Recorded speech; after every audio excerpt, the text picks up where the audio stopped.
ఈ మహాకుంభమేళాలో ఇంకెన్ని రోజులు ఉంటారు ఇక్కడ? మీ సాధువులతోని మీరు ఏమేమి చర్చించబోతున్నారో, భవిష్యత్ కార్యాచరణ నేను మళ్ళీ వస్తాను.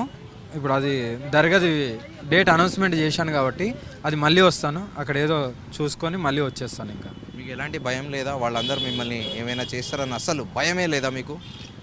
ఆవగింజంత భయం కూడా లేదు. పోతే ప్రాణం పోతుంది. పోయేటప్పుడు 10 మందినైనా తీసుకెళ్తా. పోయేటప్పుడు 10 మందినైనా తీసుకెళ్తా. నా ధర్మం జోలికి వస్తే నేను ఎవరిని ఊరుకోను. ఆడపిల్లల జోలికి వస్తే ఎవరిని ఊరుకోను. గోహత్య చేసిన వాళ్ళని అస్సలు క్షమించను. ఈ 3 నియమాలతో నాది నడుస్తుంటుంది. అసలు భయం కాదు. కన్యాకుమారి నుండి కాశ్మీర్ దాకా ఒక్కదాన్నే తిరుగుతున్నా. ఎందుకు భయపడాలి? నేను ఒక్కదాన్నే తిరుగుతున్నా ఒంటరిగా.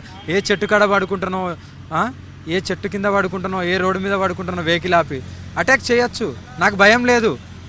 అది ప్రభుత్వాలు ఉన్న సెంట్రల్ ప్రభుత్వం చూసుకుంటా, నాకు సంబంధం లేదు. పోతే నేను పోతా కావచ్చు, పోయేటప్పుడు 10 మందిని తీసుకెళ్తా అంతే. Right, okay. ఇప్పుడు నెక్స్ట్ మీరు ఇక్కడ నుంచి నేరుగా తెలంగాణ వేములవాడ ఆలయం రాజరాజేశ్వరి టెంపుల్ ఏదైతే దర్గా ఉందో ఆ దర్గాని నేను కూల్చేయబోతున్నాను నా వంతుగా.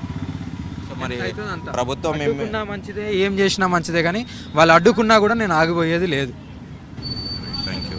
ఇది మన లేడీ అగోరి చెబుతుంది.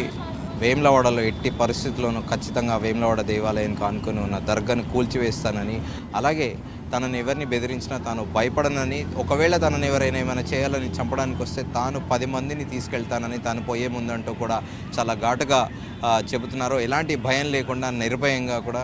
వీడియో జర్నలిస్ట్ సాగర్తో శ్రీచరణ్, ప్రయాగ్రాజ్.